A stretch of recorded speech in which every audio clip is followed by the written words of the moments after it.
The missiles have stopped, but the war has never been louder. In the last 24 hours, the world witnessed something far more lethal than a kinetic strike. It witnessed the total hijacking of reality.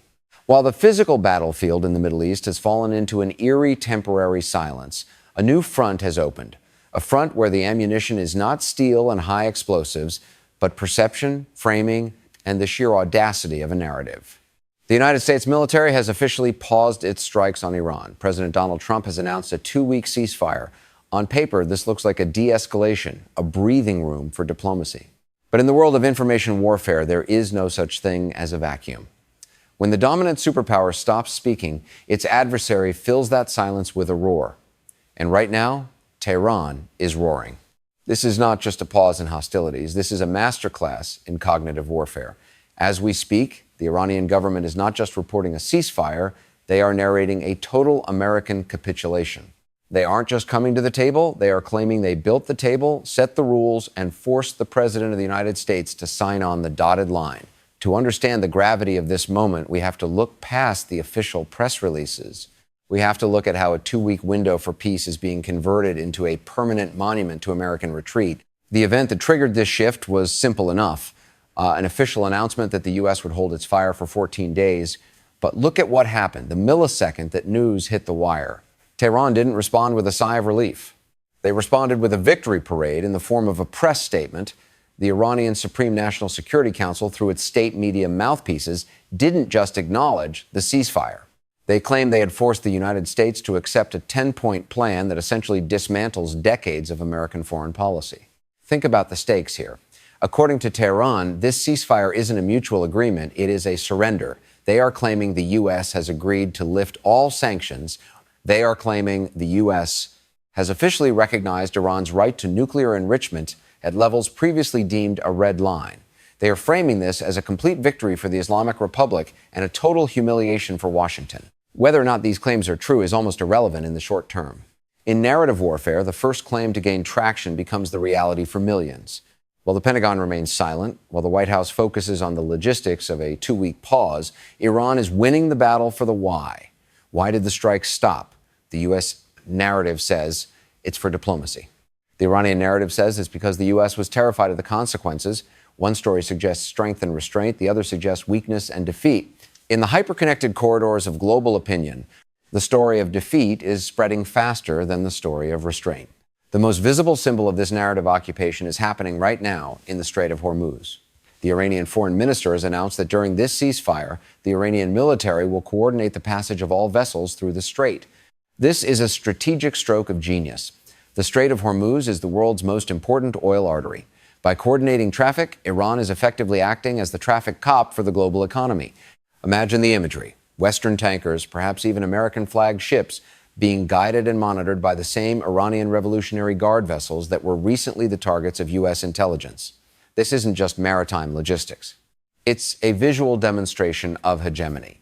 It tells the world that the U.S. Navy no longer guarantees the freedom of navigation in these waters Iran does. For 14 days, every ship that passes through that strait is a living testimonial to Iran's new perceived status as the regional gatekeeper.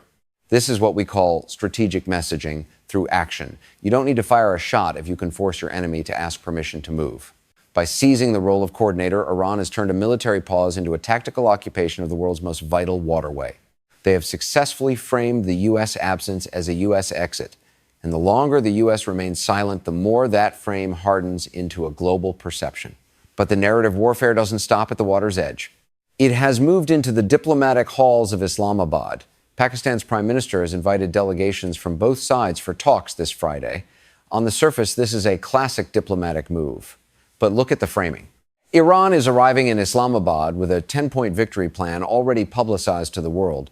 They aren't coming to negotiate. They are coming to collect. By setting these extreme terms before the first meeting, Tehran has put the U.S. in a cognitive trap. If the U.S.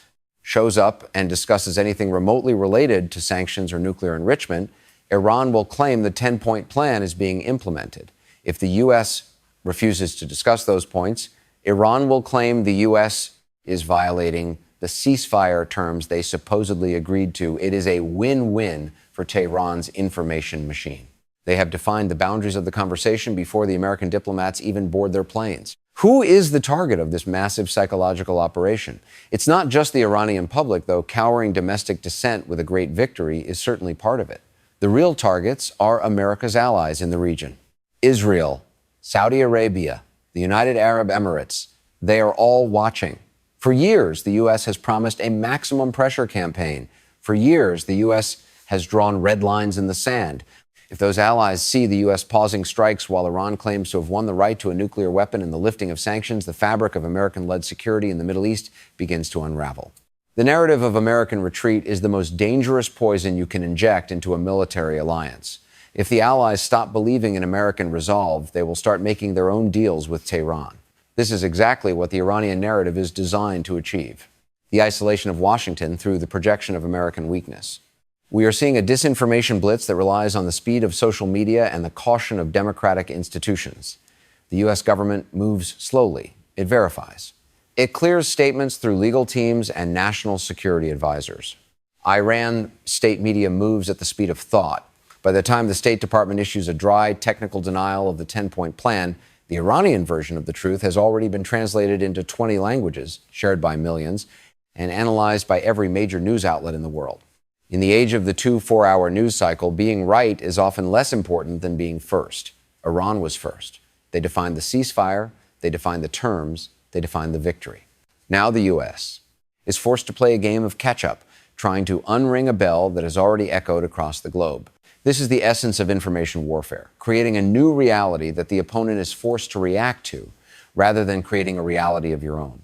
The psychological pressure on the American leadership is immense. President Trump is a leader who prides himself on his ability to make deals and project strength.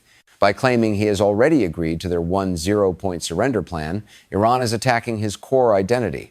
They are trying to goad him.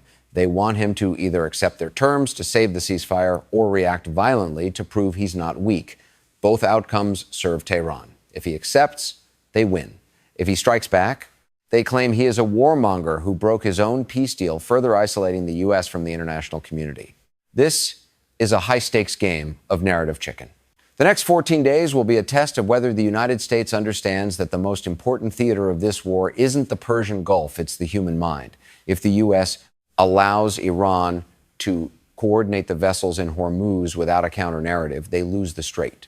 If the U.S. allows Iran to set the agenda in Islamabad, they lose the diplomacy. What happens when the 14 days are up? This is where the escalation scenario becomes terrifying. If Iran has spent 2 weeks convincing the world they have already won, any attempt by the U.S. to resume military pressure will be framed as an unprovoked act of aggression against a victorious and peaceful Iran. Tehran is building a moral and political shield out of thin air. They are using this time to reposition their assets, yes, but more importantly, they are repositioning the world's expectations. Imagine the point of perception explosion. It's Friday in Islamabad. The Iranian delegation walks in, cameras rolling, smiling, as if they've already secured the deal of the century. They hand over their 10 points, the U.S. delegation, likely aiming for a much more modest de-escalation, is immediately put on the defensive. If they say no, the headlines in the East will read, U.S. sabotages peace talks. If they say maybe, the headlines will read, U.S. considers Iranian demands. There is no neutral ground left because Iran has already scorched it. The impact on global markets is another layer of this cognitive battle. Traders hate uncertainty, but they love a winner. If the market begins to price in the lifting of Iranian sanctions because they believe Tehran's narrative, the economic pressure on Iran begins to ease before a single document is signed. Companies around the world are already looking for the signal to return to the Iranian market. Tehran is sending that signal at maximum volume. They are trying to create an economic fait accompli, a reality where the sanctions have effectively ended because no one believes they will be enforced anymore. This is how narrative warfare changes the battlefield. It turns a military stalemate into a strategic rout. It turns a pause for breath into a funeral for deterrence. As we watch the news over the coming days, we must look at every statement through this lens. Don't ask if the statement is true. Ask, who does this serve? Who is being targeted? And what reality is this trying to build? The current advantage sits squarely with Tehran.